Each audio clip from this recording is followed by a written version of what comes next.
sings my soul, my Savior Yahusha to thee.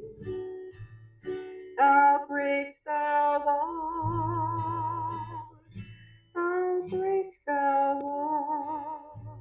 Welcome back to Learning with S.T.S. Ministries. We're still in our series of questions for believers.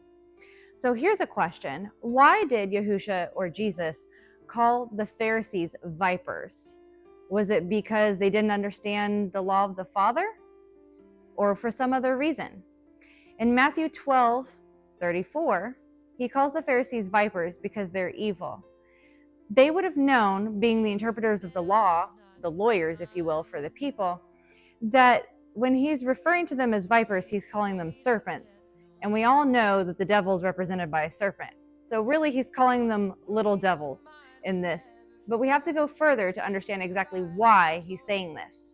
In Matthew chapter 15, verses 3 and 9, he gives a little more clarification. And again, please go back and read these for yourselves.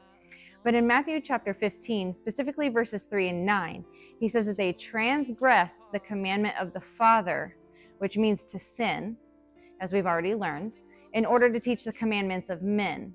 So they're putting their interpretation and their personal feelings and their personal wants above the Father's will and teaching that to the people, therefore leading them astray. And in chapter 23, he says that while they do, in fact, tithe dill, mint, and cumin down to the tiniest grain, that they lack three things: judgment, which is knowing the difference between right and wrong, between clean and unclean; mercy, which is grace and forgiveness; and faith, which is truly just trusting the Father that he knows best and his ways are above our ways.